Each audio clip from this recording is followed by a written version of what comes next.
from my lovely backyard. I don't know if it's still a trend on YouTube, but at least it used to be, where people would go out shopping somewhere and then come and videotape themselves, basically showing off everything they bought. And because I am incredibly judgmental, I didn't really see the point of them. Like, okay, well, I can't afford most of those things, and I don't understand why you're showing me them. And basically, I don't get the point of this whole video. But I was at my community garden today. I haven't been able to go as much because I just moved, so it's not as close to where I used to live.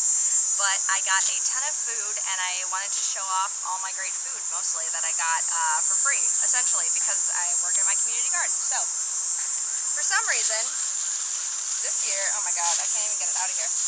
Ooh! Kale is a huge thing right now, apparently. And it is at our garden, too. Like, we have so much kale, just like, excited about life. Like, oh my god. Like, I can't even deal with all the kale. So my plan for it is I'm going to make kale chips, which are a delicious way to, cut out maybe some snacks. They're really easy to make. And also we just got a bunny, and the bunny seems to like kale, so I think I'm going to try and give the bunny some of the kale. Another thing that's coming up, even though it's barely September, root vegetables are starting to come in, like fall vegetables, and so I got tons and tons of squash. So I got some butternut squash. I don't know what kind of squash this is, but it's a squash. And man, I got two of these huge ones. Where's the other one? I got 3 different kinds of squash. I think I got 2 of each of those. Ooh. What else is in here? Oh, here's this one.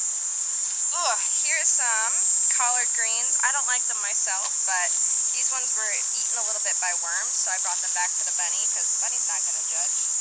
And some radish greens for the bunny, too. So bunny's getting lots of fun stuff today. And also, oh my god, beans! So many beans. Look at all the beans. Right? Ugh, more squash.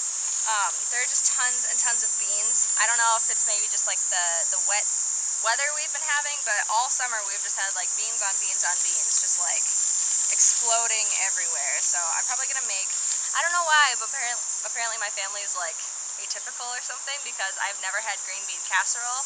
So I got some cream and mushroom soup and some of those fried onions, and I'm gonna make green bean casserole later. So that'll be fun, because I have so many beans. I don't know what to do with them. Also, we got some tomatoes. They have to sit out a little bit because they're not quite green, but because they were about the right size, we decided to pick them anyway. Plus, it looks like there's going to be a ton in the next week, and we didn't want the next group to come in to be overwhelmed with tomatoes. And some potatoes. They're kind of gross looking right now because I haven't washed them off, but lots of potatoes, so I'll make some mashed potatoes hopefully later this week. Potatoes keep a really long time, which is really nice. So if you have a bunch of fresh vegetables, use these last, because the shelf life is like 3 months or something like that. That might be a lie. Don't take everything I say for fact. Some of this stuff I'm just saying.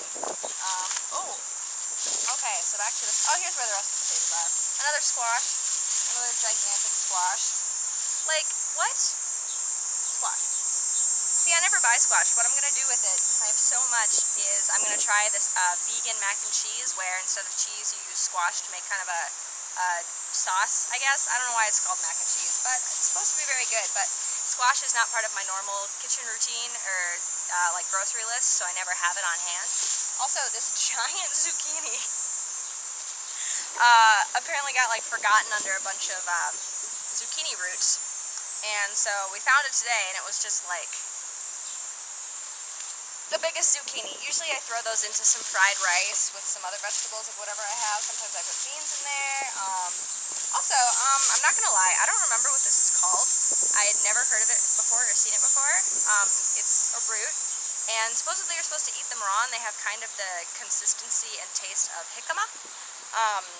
If you know what it's called, let me know, because I completely forgot. It's foreign to me. So that's one of the great things about, I dropped a potato, about community gardens, is that it's just basically shared knowledge. It's great because I've started cooking more things that I didn't know how to cook, and things that I had never tried before, and all that great stuff. So this is a little bit more than I usually get, because I did just move, so people were kind of pushing all the extra food on me, and I'm not going to say no to free food. But yeah, it usually comes up in a lot of great produce for you that's fresh, and you know exactly where it came from. So this is just my quick little haul video on that. if you want to find your own community garden, there's a ton popping up in Minneapolis. Just do some research, find out what's close to you if you're not in Minneapolis. Or there's not one around you, try and find a community leader that can maybe help you find some land, because it's so much fun. It's so much fun to have like food just there and you know where it came from and you don't have to deal with all like the politics of like the food system.